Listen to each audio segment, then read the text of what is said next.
Hello there, this is an English intermediate class. It's part of a series of confusing words, words that have similar meanings, but they are used differently. These two words are wish and hope.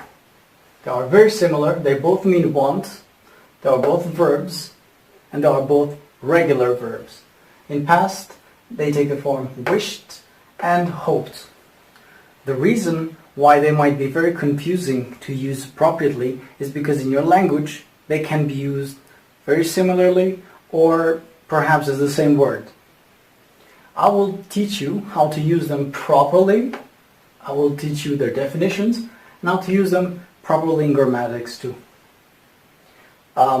These verbs are used to express that you dislike a current situation you're in, most likely. And depending on how likely it is that you can change that situation or how much you can influence that situation, you use either one of these. For example, wish is for the stars. That's kind of the definition of the word wish. So in English there's a phrase wishing upon a star. For example, a phrase example would be, I wish I had $10 million. Well, that is an unreal wish. That desire is unlikely to be true.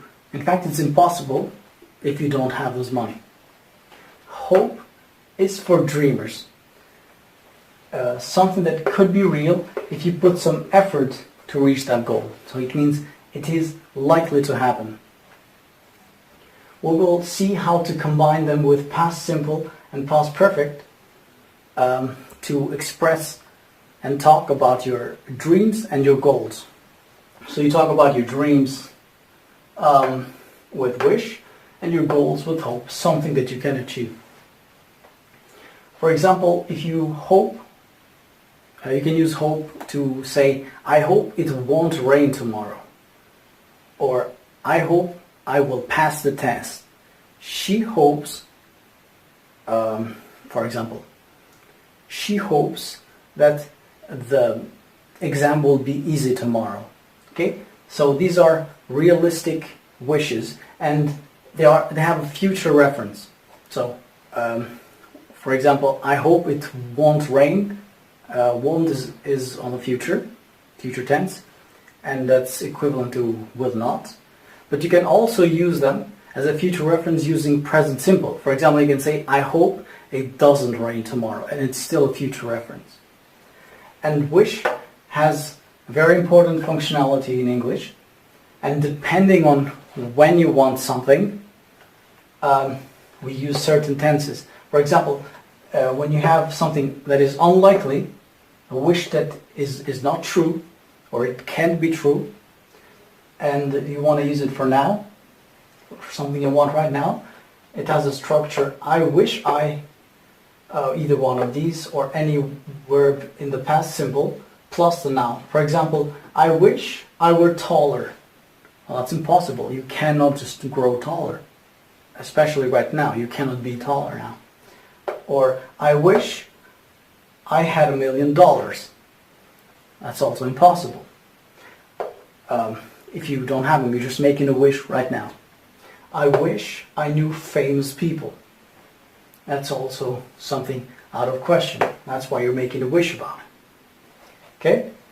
And in the cases where you want to make a regret about something you've done in the past, then you can use this structure. You can use she wishes she had or hadn't, which is in past perfect, plus PP, which is past participle, plus the noun. For example, she wishes she hadn't eaten all the cookies. Past participle of eat is eaten. So she regrets that she has eaten too many cookies in the past, and now she has stomach ache, and now she's wishing that she hadn't eaten them. Also, you can say he wishes he had bought that certain car. For example, he's bought a different car, so that is impossible now. He's simply expressing regret of something he's done in the past.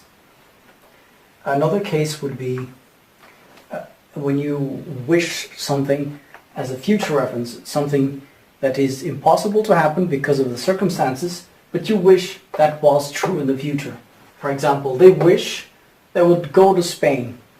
Okay, so we have wish plus would to make these wishes about the future.